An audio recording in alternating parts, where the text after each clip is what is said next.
What is up, everyone? Welcome to another episode of the Panthers Nation Network, the first of its kind for Shanti and I, because we've been doing this podcast since 2019. Yep. We have never gotten to talk about a playoff game, and here we are. About 7 years. Think about what's happened in that time. Graduated college. Yep. Went through a pandemic. First jobs. Second jobs. You know what I'm saying? Move cities. Yeah. Everything. Move states. Bro, everything is happening. And now we're finally back in the playoffs. And you know, it's funny. After everything was said and done, Matt Rule was right. It took 7 years. He probably thought it would be with him. Yeah. No, but it took 7 years from when Matt Rule started. Two different coaches since Matt Rule. Actually, it would have been when Matt Rule started. But, like, from when they were to there. Like, that's crazy. And, you know, you can't say that this isn't deserving, right? This hasn't been deserved for everything that Panthers fans have had to go through, from, you know, the team being sold to a dynasty that never was, a regime getting pulled out from under the rug, like, and then countless quarterbacks, countless coaches, everything, like Steve Wilkes getting the shaft. We were at a point in our lives when we had this podcast, especially, where we weren't sure when the next time we would see a playoff appearance was. It felt like a chore coming in doing this every week at a point. Like it really did. Didn't have any hope. Didn't have any sort of light at the end of the tunnel. We were just doing it just for the sake of, like, muscle memory at this point. Yeah.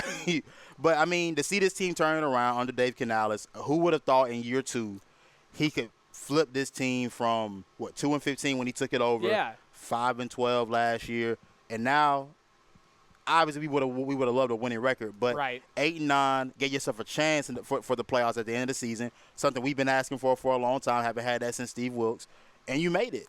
And you know, and look at, you know, it took Rivera I think 3 years. Year three was when Rivera made it. It took Cam 3 years. So Bryce and Cam along the same realm there, but Canales got in there quicker.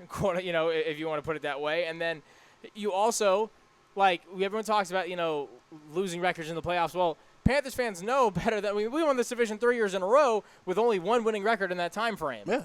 And we, you know, had one playoff loss, and then we were 1-1, I believe, with losing records in the playoffs. Yeah. Well, 1-2, I guess. That 7-8-1 year we beat Arizona in the first round. And then obviously lose to Seattle in the next, but we did go there and compete. Yeah. You know, we battled. So I mean, here's the thing: once you're in, you're in. Like, all of that about the records, it's over with. We've seen multiple teams win a game with a losing record. And you know who knows that all too well, too? You know it. Dave Canales was a part of that 7-9 Seahawks Beastquake team when they beat New Orleans at home. There you go. So he has some experience winning games at home in the wild card with a losing record. Hell yeah. Look it was crazy how much had to happen to get to this point. And you can go back and talk about all the things that should or shouldn't have happened, what killed you, what set you back, you know, like the Cardinals game and the 49ers game. And now at this point in the season look really, really, really aggravating. Those were the ones you should have got. And you also didn't end the season the way you would have liked to. A winning record, we said, would have been amazing. But we also, like, I remember saying at the beginning of the year, if we're going to make the playoffs, I need it to be with a division win. Yeah. That's all I care about. And you got what you asked for. You know what I'm saying? We got what we asked for. We got a playoff berth, got a division title to go along with it. So we didn't leave with nothing. No. You know what I'm saying? And not for nothing as well, there's a possibility, if you handle business, do your job, you can be back at the bank for another week. Yeah, you can be. And with this NFC, if everything goes well. If everything goes well. And in this current iteration of the NFC, it's not like it's impossible. No, That's all not. I'll say. You've got the Bears and the Packers. Mm-hmm. That can be a win for the Packers. If Jordan Love can come back and play the midseason ball like he has been, they can be healthy, they'll be good to go, right? That could be there's your chance. You're right. And that's probably your best chance. Eagles are going to host the 49ers. Yep. Unless Brock Purdy, you know, it's going to be a battle of Brock Purdy versus Jalen Hurts. Yeah, and truth be told, I just have a hard time thinking Brock Purdy's gonna find a way to score points on that Eagles defense. That defense over there has been what's kept them afloat when their offense sputtered, which was the majority of the season, all the season pretty much. Yeah. I don't see it happening, but I mean, stranger things have happened. And especially also, I say it's Brock Purdy or Jalen Hurts. It's actually really more likely Christian McCaffrey versus Saquon Barkley, because the two of them, when they're on, control those games, but both have been fizzling as of late, you know, against some of these teams they've been having to play. So it'll be interesting to see how that goes. But then either one of those teams get upset And if the Panthers get a win, they'll host next week, which is crazy to say. Right. Things didn't necessarily, in my opinion, go out the way I would have wanted to. If the Cardinals could have gotten, a final win there against the Rams, play spoiler, then I would feel a little bit better about our circumstances. Because you know what I always say, it's really hard to beat a team twice. Yep. But I will say this. There's a bit of a slight advantage given to the fact that, and we talked about this last time, the Rams will be coming here on a short week for them. We'll have a full week. The guys were in, we're recording this on Monday, the guys were in, game planning, watching film today, no day off, or they had Sunday to rest because they didn't know, if they were cleaning out their lockers on Monday or watching film. Like, it was literally to the point where the team PR was like, all right, if this goes one way, we'll see you tomorrow for locker cleanup. If not, we'll have Coach on for an audio call you feel me? at like 5:15. Had the hats, had the T-shirts ready. Look, you know what I'm saying? No champagne yet. You know what I'm saying? Y'all very lucky I'm not at the crib right now because I would have had the bottle out. Truth be told. You know what I'm saying? But, it's a Monday night. People got to go to work. You know what I'm saying? So I'm going to be responsible for now. But, yeah, no, look at so, see, them getting a short week, right, I was really surprised. I thought, given the fact that they played today or Sunday and that they're coming from the West Coast, they would give them a Sunday game. I'm glad they didn't. I am, too. I'm glad they didn't. So. Mainly for selfish reasons because I got to go and work on Sunday. So I wanted to end my weekend, you know what I'm saying, with that game. I had to pull the trigger on the tickets. Oh, of course. The first time in 10 years? Dude, a decade since we've had a home playoff game. Were you at that NFC Championship game or no? No, brother, I was poor. I was freshman year in college, brother. I had no funds. I had parent money, so I was at that one. I hadn't been to any game that season, I don't think. That was the first one. And I was like, I got to fire up with these tickets. So I was there, NFC Championship game. It's been a decade since we've hosted a playoff game. And for how much the bank was rocking these last few weeks, regardless of the outcomes of these games, I'm so excited. So excited for how the stadium is going to be. And Matt and I talked about it. Dave Tepper, Dan Morgan, Christy Coleman, anybody. Let Cam Newton in that building. You have to start that game off. You have to. That's the only way. I got to believe if you ask him, he'll say yes. Yeah. But I don't know if they ask. You say you don't know if they ask? I don't know if they ask. I don't know. When I don't know. Things start getting weird when you get like the upper management and these types of relationships and stuff like that. I mean, you had it. Look, you thought enough of them to bring them back when you were what? What was our record when we brought them back in? And it wasn't a winning. Was it? No. It may have been a winning record. It was before Wilkes took over. Yeah. This is the year before Wilkes took over. It was before they. Okay. Yeah. So yeah, I mean, you thought enough of them to do that. You had enough. And I think they had gone on a little bit of a win run, and they needed something. Yeah, because Sam Darnold had went down. Yeah. You know what I'm saying? Things so like yeah, you're right. You thought enough of him, and as far as we understand now, probably more like at the time we thought, okay, the issue is with Rule. Now we talk about, there's nothing to Cam up nowhere. He's not ever really invited to any of this stuff. But are they asking him and he's just saying no? But from what he's saying, it sounds like they're just not asking. They're not asking. For this game, you have to. Like you have to. Like Luke's been around already. We don't like. Luke's an employee. Yeah, I mean, like Luke's employed, and I mean, I don't think Greg Olsen can. I'm pretty sure Greg Olsen is working the game. Well, I mean, Greg came for the Seattle game. Greg was the key pound at the fourth quarter, and then also not only that, they had all the legends there that last game. Yeah. And what made me feel good about it, D'Angelo Williams was there. We talked about that last week, and just knowing how that relationship ended and how fractured it was at a point, if he came back. And your relationship with Cam has to be better than what it was with D'Angelo Williams, I would imagine. I mean, I guess understandably so at the time. That wasn't an issue with the Tepper regime. Right. It was probably an issue with the Gettleman organization. But either way, you hadn't done anything to reach out to him since. It's just we know how that stadium would feel if Cam was back in the building for that. You need it to happen. I think for a sports city that doesn't have as many iconic moments as it probably should with how long these teams have been here, give us that one. Because, I can just imagine it right now. I'm getting, goosebumps thinking about it. You play, because Stewart has, his hype speech right before the game starts. And he does really well with it. Don't get me wrong. Yeah, but, you end his, and then, a montage plays on the Jumbotron of, you can do just the NFC Championship game. That's literally all you need to do. That's all you need. With some 10 years ago kind of stuff, right? Dog. The place would be insane, and God forbid, and hopefully you don't have the ball to start and you're on defense to start and you can get a couple stops. Get a stop to start that game, brother. Oh, my God. There's no lid on the building as is, but, brother, we you tear the lid off the Spectrum Center, right? You feel me? From down the street. And that's what you have to do in this game. Like, that's what has been so important for the Panthers this season because, like, you can say what you want about their games on the road. You know, Jacksonville, New England, you know, Arizona, you know, New Orleans, and then the Tampa Bay as well. Like, they can start out slow. They do not start out slow at home. Like, they're going to be in it at the beginning. Things might falter, but, like, you've had, you know, even that Saints game at home, you had an opening drive touchdown.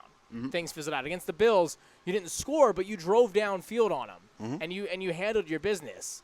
So, like, if you can do that in this game, like, when it means so much, and the weather, it looks like it's going to be a little rainy just like it was the last time the Rams came to town, I think you can really take over the momentum in this game because the Rams have shown they are beatable. Yeah. The Falcons, even the Cardinals had a chance. Now, if Devontae Adams plays, that's a different story, but you've also already done it. Yeah, like you've already done it. This time you'll have Trayvon Mulligan and J.C. Horn back into the fold.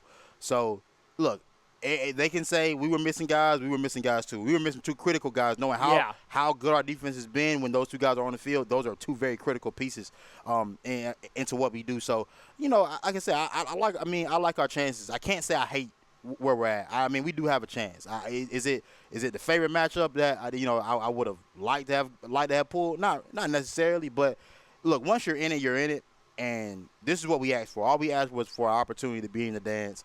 Anything can happen from that point forward. But I mean, do understand though, I was very tight at y'all for that game on Saturday. It's almost to the point where like I don't even want to talk about it, but you have to, right? First of all, you know, I've said this before. I'll say it again. The NFL for a long time has not wanted Carolina to win and be successful. Whether it's a small market, whether it's the team they're going up against. Like, you can say what you want about the Panthers-Patriots game. They shouldn't – that was not like that as bad, but then we know what came before. Now, looking back at it retroactively, okay, something should have been done before that point. Right. And you know, Casey's kick goes out of bounds, whatever. The Broncos game, we knew they were not going to let Cam Newton dethrone Peyton Manning in his last game ever. Yeah. Jericho Cotchery caught the ball. Yep. There's no ifs, ands, or buts about it. That's what happened. All that to say. I've seen so many times this season against these bigger teams, and oddly enough in weird ways, right? Not against the Rams, not against the Packers. Those were pretty even-keel games, I'd say. But the Bucs 2 weeks prior, you saw Nick Scorton in a key drive where you needed to stop the Bucs, get a sack on Baker Mayfield, and then the play was negated because of a delay of game penalty that they blew after the play was done. And then this time around, I mean, Sean, there was, 5 of them? Bro, you have – I mean, we can go through them all. Yeah. I can't remember what order in which they happened because it was kind of a blur. It was Rico first. It was Rico with about 11 minutes in the game. Yeah, Rico with the blown dead ball. Was like they considered a backwards pass. Could have been advanced, but you blow it dead. How can you blow that dead? And said he gave himself up. He did not give himself up. He didn't give himself up. He was making a football move. Right. And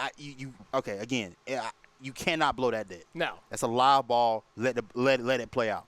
Whatever. Because whether you think it's a forward or backwards pass or not, you let that ride and then blow the whistle. Which we've seen that happen everywhere across the league where y'all let the play out. Exactly. And then whatever. What was the next one? The next one was then the Tommy Tremble. So that keeps us out of field or gets us backed up. We make a couple plays. We miss the field goal. So it's still at that point, I think, 16-7. I want to say at that point. Okay. If I'm not mistaken, it was 16-7 at that point. Then we get or maybe it was 13-7 at that point. Which play we're talking about? Like just after the Rico drive. I think it might have been 13-7. I thought the Rico drive may have been a bit early. It was 11 minutes left in the third quarter, so it was early. So it might have. It was 13-7 coming out of half, or 10-7 coming out of half. 10-7. Hold on, let me do this right now. It was 10-7 coming out of half. I'm 95% certain that made it. They take the ball the next drive, and they get the field goal to make it 13-7. I had the friggin' thing because I was keeping track of all of this. So we miss our field goal. Yeah, right. No, here. You're right. The first drive of the game, we missed the field. The first drive of the half, we missed the field goal. So then it's 13-7. They punt. We get the ball back. So then so it's 2nd and 5. Chuba runs up the field, gets tackled 3 yards in, and then Tommy Tremble's helmet gets ripped clear off of his head. Yep, right in front of the referee. In middle of the play. It wasn't like it was even if it was after the play, it's even more egregious afterwards. Exactly. Like, it's even more egregious after the fact. But it happened right in front of the referee. Right in front of the referee, to the point where both times, and I've never heard, up to that point, Dan Orlovsky was selling hard for the Bucs. Yeah. Hard for the Bucs. And then don't let the NFL, the replay, what the referee got, the representative. All right, brother, again, look, we can feel it. And so this is the first time I've ever seen, the national media cape for the Panthers on social media. That's the first time I've ever seen people be like, bro, they're getting screwed. And we know in games, bad calls happen. This was the first time, I ain't gonna say the first time, but it's just one of those where it was so blatant that y'all are altering the game with this. He literally said the ball went out of bounds, and Orlovsky's like, the ball did not go out of bounds. No. Rico never stepped out of bounds. And here's the thing, the two missed calls after that are far worse. That's the crazy part. The OPI on CMAC, crazy. That's a 32-yard game. Has you deep in the Tampa Bay territory. You're at least scoring off of that. You were in scoring position at the very least. You are. You were at your own 32. Then it gets you down to it would have been to the Tampa Bay 36. Scoring position. And then the pool reporter asks him after the fact, because the local media is not allowed to talk to the referees. Yeah. There's one NFL credentialed pool reporter that can do so. He talks to the ref, and the ref says, well, it was past the 1 yard of allowance for contact, which, again, as a defensive back, they got 5 yards on you. That's why you line up past the 5 yards past them if you're in that coverage so that they can't touch you. Again, so, bro. Blatant lie. Yeah, blatant lie. 2 players hand fighting at the line of scrimmage. One guy got through out the club, simply won the route. Y'all snatch it back. And then the Nick Scott pass interference call when K.I. tripped over his own feet. Which did set them up for the field goal. It was 3rd and 1, or it was 1st and 10 at the 48. So then they get it at our own 35. Yep. And they get the field goal off of that. And you can't tell me that their feet don't get tangled up. If he's sticking it out, okay, right. That's tripping. But but if we're just running down the field, and that and again, you got the call wrong anyway. So it really doesn't even matter what you may have saw, what you may have thought. You got the call wrong. You got both calls wrong. That said, again, snatches away us. It takes us out of scoring position. It puts them in scoring position to go to put points on the board. Yeah. I mean, that one got taken, but that's not even my biggest issue. My biggest issue is how we play. Yeah. We talked about this. Canales, whatever, specifically against his former team, and he did it so well against Tampa Bay the first time around. And I don't know what happened from 2 weeks ago to this past week. And don't get me wrong, they weren't playing their lights out 2 weeks ago against Tampa Bay. Mm-hmm. They did just enough. But you would figure, okay, you have the film, you kind of know what they're going to throw at you. You know, again, that they're still down multiple cornerbacks. And we clamored, utilize T-Mac more in that situation. Mm-hmm. They're down a couple cornerbacks. You've got the height on him. Go after him. And then you come around and you still don't do it. Mm-hmm. And that's the part that's frustrating because, like you said, you had 2 rookie corners out there, brother. Test them every time. Again, the weather played a part. You can't act as if the weather didn't play a part. And that was one of those things where I did feel the limitation with Bryce in that game. I'm not gonna lie, because we know he doesn't have the arm strength of some of these other guys. We know he doesn't have the arm strength of like a Cam or guys like that can throw through that type of weather. You clearly saw there were limitations. But the easiest thing for me would have been to at least take a couple shots down the field and at least try it. Well, and that's everyone can get on. Okay, you should be able to have different mechanics work for you. Mm-hmm. But there's certain quarterbacks where if you have a mechanic that works, you do still try to lean on it, and you don't abandon it all the way. But if Bryce Young is not a zip passer, right? He can definitely thread a needle when it works, but he's so much better of a rainbow guy. Yeah, and we've seen it. Coker's touchdown, McMillan's touchdown. if he can get that arc there, then he's gonna connect on those. He's done it multiple times. So like, why don't you lean into that, right? Like, and especially when you've gotten guys that they're as wide receivers, their key factor is getting able to beat the man either by height or by speed or by catch radius. So why are you still trying to feed it and dink and dunk? You know, like, no, you don't have the receiving core for that. You don't. Like, if you want to do that, then hey, maybe then feed Jimmy Horn more. Exactly. You know what I'm saying? I mean, Renfrow hasn't played in God knows how long, but like again, like that he would make more sense in that scenario as well. But you have big body guys who are better once they're rolling vertically down the field. You're gonna have to play into that. Because you called it, and that's it's so aggravating. He like waits until the game is basically out of reach to call like 100% perfect. You had the XL play, and I think the T-Mac plays, I believe, were back to back, if not like with a play or two in between. And those are the type of plays those receivers are good at, like throwing a bubble screen to Mitchell Evans. I don't understand why you think that that your tight ends are who you want. They should be the ones blocking for Jimmy Horn. The only tight end you have that can run that, I believe, is Tommy Tremble. Yeah, and even when Sanders is healthy, I still have to believe Tommy Tremble's the better. He's your more elusive tight end, and he had an all right game. Yeah, he was solid. And same with like Coker.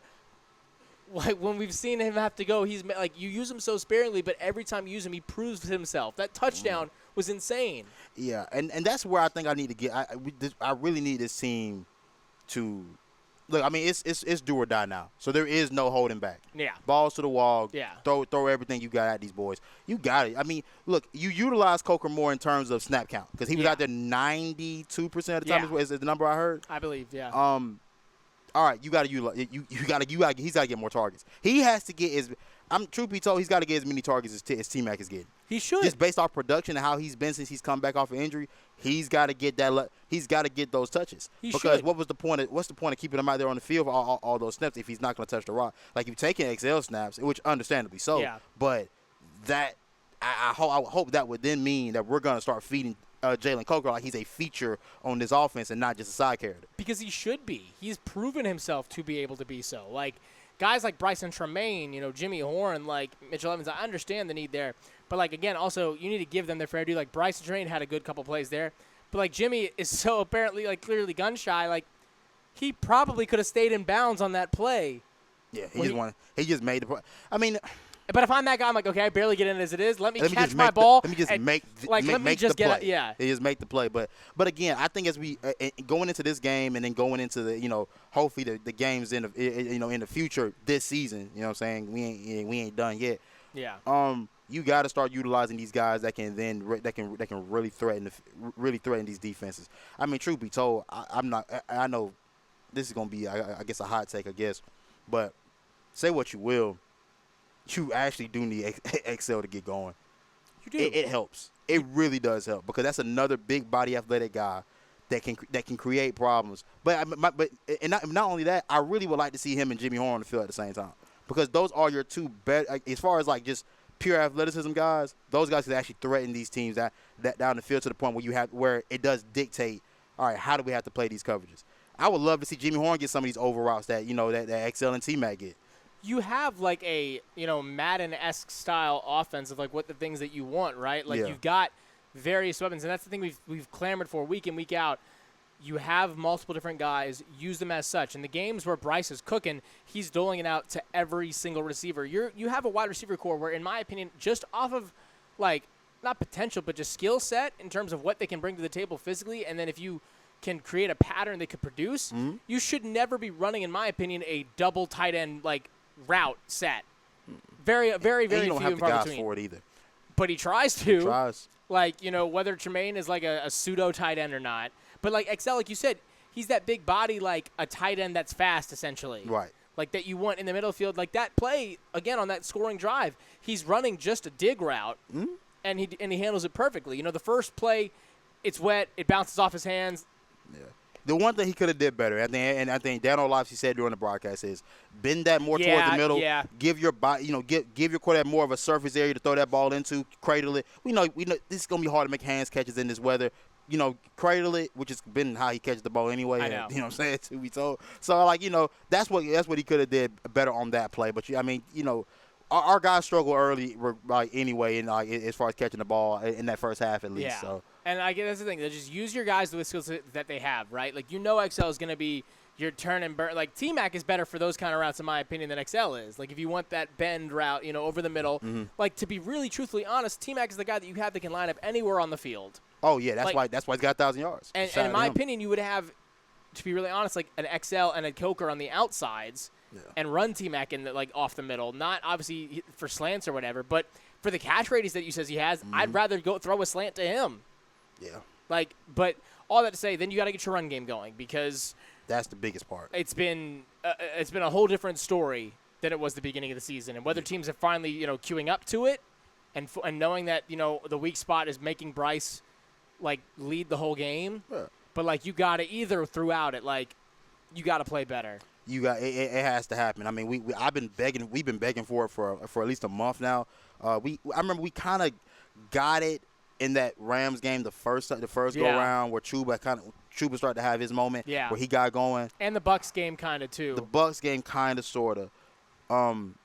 They have to. Those two have to because it's so bad now that, like you said, it's not only just you're putting this pressure on Bryce, but you're putting this pressure on a group of rookie and year 2 guys. Yeah. To have to then be the offense, and that's just not where we're at right now. No. This is not the strength of our team. The strength of our team should be our ground game.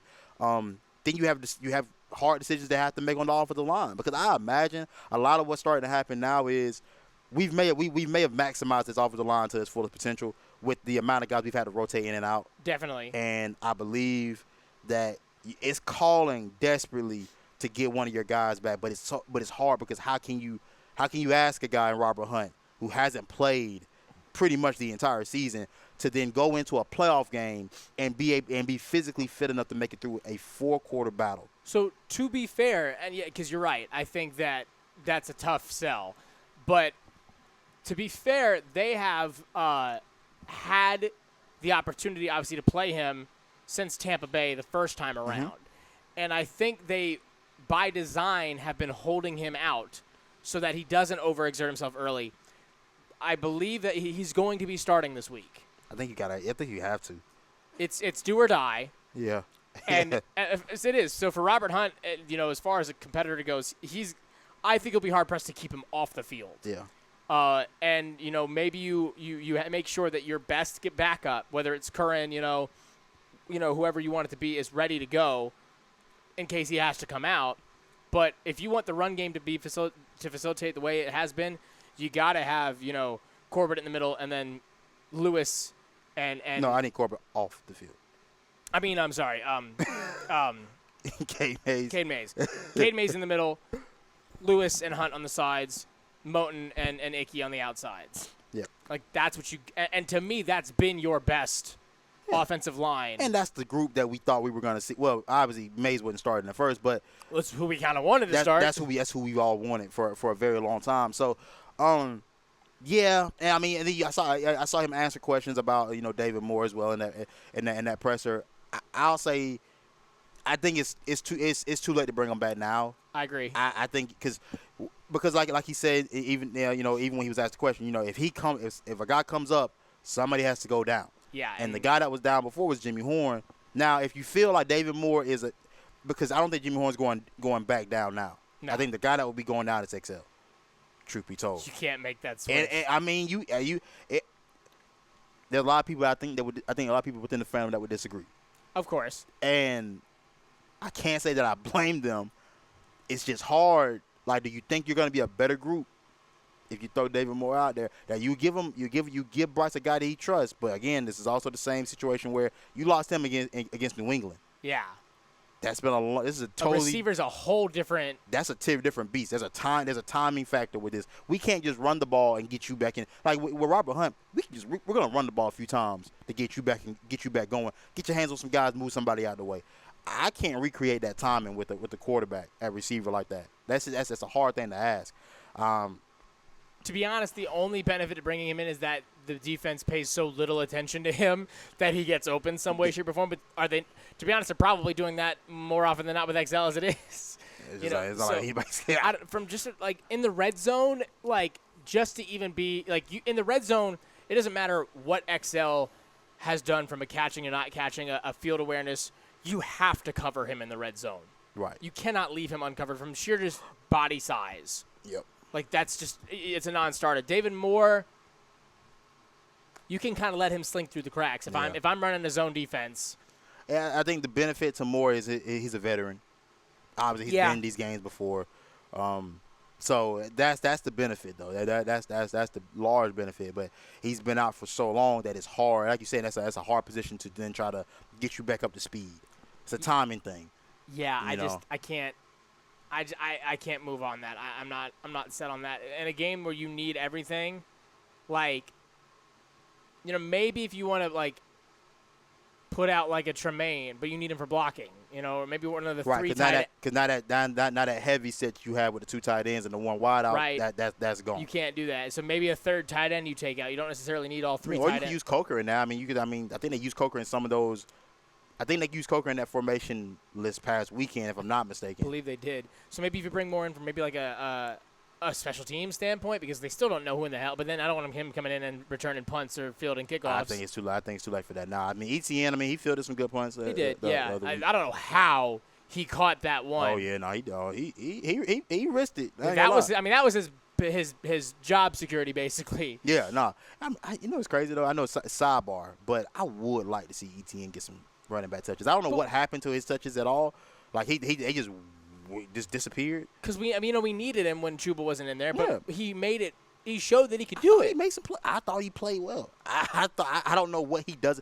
It's probably now for most young running backs we know typically is blocking that keeps them on the sideline. So I get that. And I think for him in terms of the speed and the style of offense we run, I think because that's the other thing. Like if you're gonna run like some of these screens, I'd rather you run him with the screen than Mitchell Evans because at this point I don't need it to be Rico or Chuba. Like it works with Rico if he's got the right blocking. If he's got the right blocking, but I think we've started to see the limitations in Rico's game. We have. The more the season is going on. So. And then I don't know then if it's like a utilization, like now that you have both, you don't know how to use both because we've had that issue with Canales for a while. Yeah. Like having too many weapons and he gets waterlogged when trying to do so. Yeah.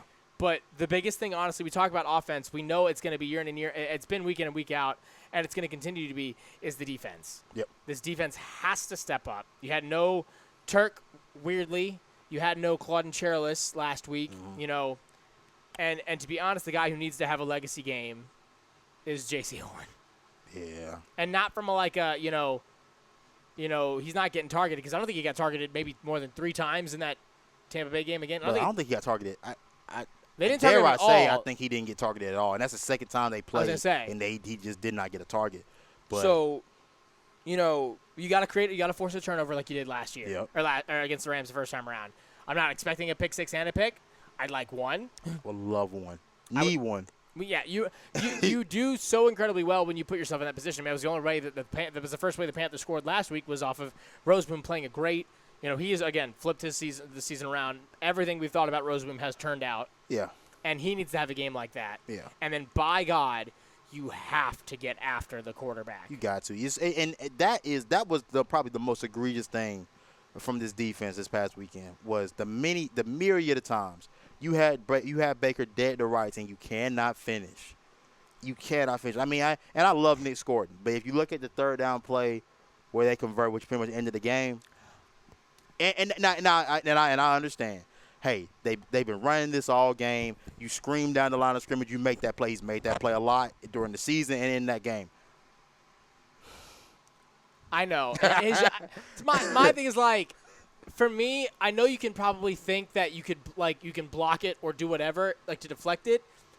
Don't bite for a pump fake. You gotta hope and understand that there's probably somebody behind you that's going to make that. Because that was what I had more of an issue with. Not the way the angle he took, but biting on that. Like, you wasted 2 seconds jumping up for that pump fake, which I get is probably your assignment in that regard. But it becomes just a – when that happens, we've all played ball enough. it's just I think it's just a physical, just a pure physical reaction. Like play, yeah. You're just trying to make a play. I think because once you're in that open field, you're just trying. Hey, look. Yeah, I don't know. Yeah, like you're gonna if he throws the ball, I'm gonna put my hands up. And so we've seen Patrick Mahomes do it. He's 10 yards down the field, brother. What the fuck? Why the fuck are you jumping? I know. I know.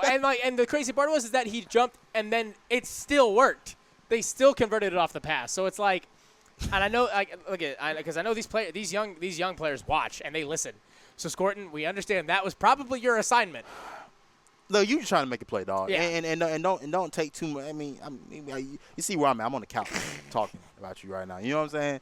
So because you've like that, but that's where the defense you got to create some pressures. You got to create some sacks. Like hopefully you have a healthy, front seven. I don't know if Cherilus will be back in or not. It feels like he was closer. It was. I thought he was going to play. Yeah. Because I don't know what happened in Seattle for him to not play. Yeah. Turk. What do we? I have no idea. That was a game. That was 2 hours before. I don't know if he was sick or what it was. You need him in this one. You need all your bodies. Obviously having Trayvon Mulberry does a lot for us though because you talk about how we talk about pressure on the quarterback. He's been the key to how we pressured the quarterback all year. His blitz packages, they either create pressure or they create sacks. Yeah. Or they create turnovers. Yeah. So you do whatever you did to plug up Kyron Williams. You did a great job of it, and teams have been able to do it thus far. Yeah. But your cornerbacks, y'all have to play the best game you've played all year. Oh, Devontae Adams is back here. We have 14 touchdown receptions so far this year. Yeah. All of them all of them are pretty much in the red zone. But it's gonna be a tough ask. But JC will be in, like you said. He wasn't in that game. Right. Now he is. Yeah, but you're gonna be stuck with. And we know we don't travel our guys. So and to this, it wouldn't even matter whether you travel them or not. Because you got. Adams can cook either. And Puka can cook either. Gonna have to make some plays. That's all. That's what it took the first time around. If that pick six doesn't happen by Mike Jack, then we don't win that game. Yeah, and the pick too. Nick Scott had the great pick. Yeah, exactly. So if those plays don't happen, we don't win that game. It can be done. It's not impossible. We just understand how hard it is to beat a team twice, but it can be done. I'm never gonna say we ain't got a shot. And then I need third down aggressiveness from both sides of the ball. It's gotten to the point where if it's 3rd and 10, I'm like, all right, next drive. We know what time it is. You can't allow for that. And especially in a 4-down league, I'll be hard pressed to see how many teams punt this week, because we've turned ever more and turning into a 4-down league. Mm-hmm. And then from Canales, whether you're planning for 4 plays or not, stop cultivating these plays where it goes to the 5 yards out. That does nothing for you. Stop getting these 3rd and 10s and you go for 4th and 5. Yeah, no. This is the same Canales that on 4th and 2 when you needed it, was shooting for the sticks that. You had the Coker and the T-Mac touchdown, which seemed to have been our better result anyway. Is just gunning for it. Yeah, because then he did it against the Saints the week after. Yeah, and it connected. He scored on a hill. So just play like coach like that, and remember, Canales, no one thinks you're going to win. There's no pressure on you to win. No one is counting you to win. So please coach like that, because every time you've done that, you've won. If you get a division title, home playoff game, and a singular playoff win, brother, you've done it all. Your job's already secured through next year. Right now. You're good. Nothing's changing with your job. You're not going to get fired for getting to the playoffs. The only thing we're going to probably ask you to do is probably relinquish them play calling duties, but that's about it. Yes, absolutely. You need to hire a play caller. Yeah, but we'll cross that bridge when we get there. But yeah, like you said, go for the gusto. There is nothing. That's what I hope will change in Dave this week. That there is no tomorrow. No matter what, both sides. There is no tomorrow. We're not playing for next week. We're playing for right now. Exactly. But then that doesn't mean you get cute. Because if I see another flea flicker in the pouring rain on 1st and 10 from the 20-yard line, there's going to be some eggs on your wall. I'm going to just say that. Let me tell you something. You thank your lucky stars Atlanta got that win. Because I'm telling you right now, had that been the lasting image of our season, there's conversations being had. They're going to have to get me off you, bro. They're going to have to get me off you. They're going to have to get me off you. Because I know you did not in the pouring rain. That field is soaking wet. It may not have been raining right then, but we know that field is terrible. And Rico had a terrible job of footing the entire game. The entire game. He'd slipped like 3 times before that. And Bryce is driving you. And it's first. I understand, like, oh, there's nothing to necessarily lose. It was first down. Like, we say don't run the ball, but at that point, run the ball. If that's what you're gonna do, and not only that, the concept he was running off of that flea flicker wasn't anything vertically threatening. The all 22 of it made it look no better. Brother, you are a nutcase. What is wrong with you, bro? Like, what is you on, dog? And then I understand you have a level of like I need to like, but I actually don't. But accept your lumps, and when the media asks you, was that the right call, go, you know what? I was trying something. It didn't work out. What did he say? He said he was like, I liked our look. I liked the look it gave us. I liked the moment we were in, the situation we were in. I thought it provided. He was like, we just didn't execute. I'm like, okay, no. See, Dave, and this is why I hate about coaches, because y'all lie, y'all love y'all. That's why I don't even like talk. I don't even like hearing no boys even talk, because y'all never honest until when y'all lose, y'all never get out. Y'all they're never honest. They'll never answer it honestly. Because what was it? The Atlanta game where he said, "Hey, I tried to take it from you." You know what I'm saying? Now, you don't say that if you lost. If you lost, you'll never say that. Yeah. You know what I'm saying? So, yeah, no, I mean, we know you BSing, dog. I ain't even stunning. We know you effed up. Be very lucky, and we're all happy that we made the playoffs. But, brother, you better be good. Because I think you said it to Rico a few weeks back. Maybe not have XL do that, right? Maybe let's everybody just play our game. When XL did the pitch back, you said, yeah, you're right. You said, you know what, like, let's not do that. But then when you call it, so like, don't be. You got to find that middle ground. Don't be too conservative and don't be too cute. Like, just literally how you coached the Rams game. That's been the best offense you've coached all year.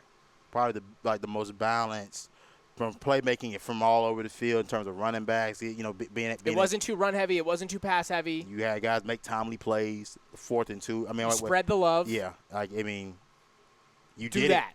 You did against this team. Yeah. Now they're going to be watching just as much film about what happened in that game and what went wrong as you are to what went right. Yeah. So you have to obviously tweak it a little bit, but like you said, when you're playing high stakes football, I mean, we're gonna have to ask our leaders to play high level football. So I'm looking at Bryce. I'm saying, hey, look, we can't turn the ball over. Yeah. You got to be able to take care of the rock. I mean, the interception he threw against Tampa, I wasn't necessarily mad at it. You got to make a better throw right there in that spot, but just knowing that possessions will be every possession will be valuable. There is no possessions that can be wasted on turning the rock over and and missing throws. Those things will happen, of course, but you're gonna have to play a clean game. Execution from all over, being able to run the ball, staying ahead of the sticks.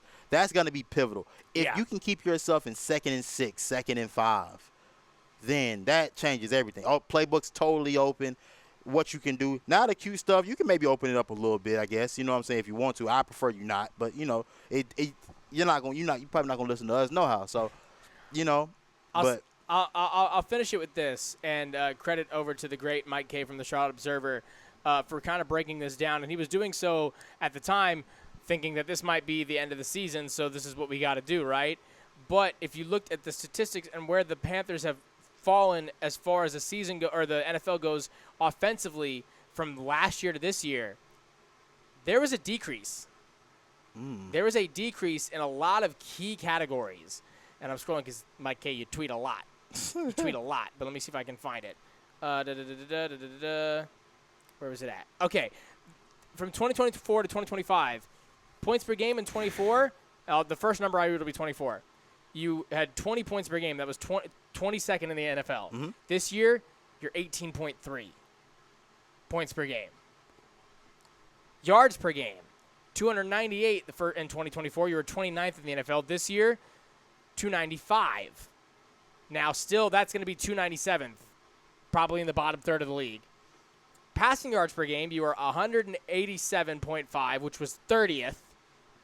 This year, 179.3, which was 26th, but still will be the bottom of the league. Rushing yards per game, 110. This year, 116. It was 18. That was the 18th spot in the NFL. Now that's 20th this year. 20th in the NFL in rushing.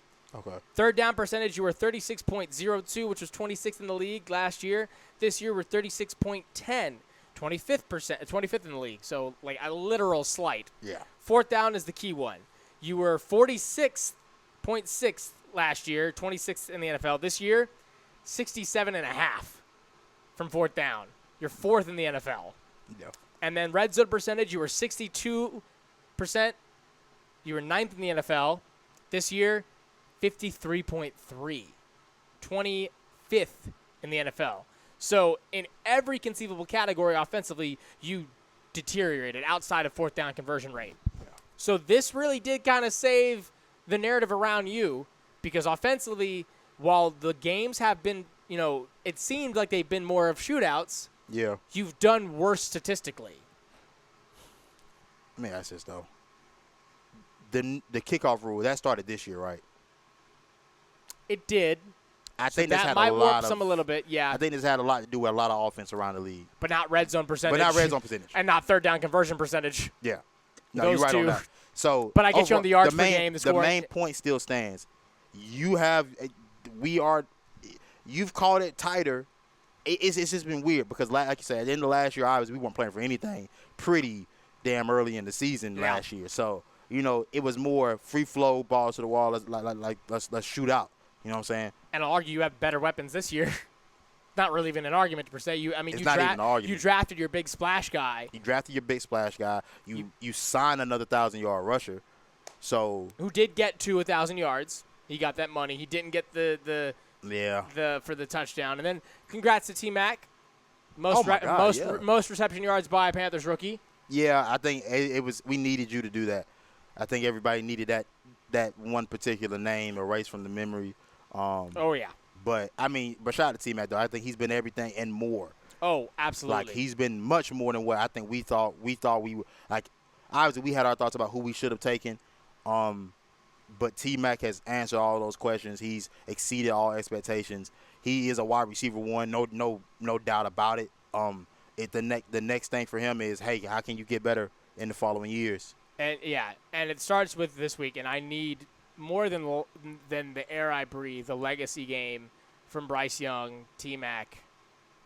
Receiving core. And Rico, this is more than likely your last game. This could be your last game as a Panther. This could be. Ended out with a on a high note. Yeah. And outside of that, everyone just enjoy the fact that the Panthers are playing meaningful football past January 4th. Yeah. This is what we've asked for, dog. Like like you said, like we didn't know when we were going to get to a point where we play playoff football doing this podcast.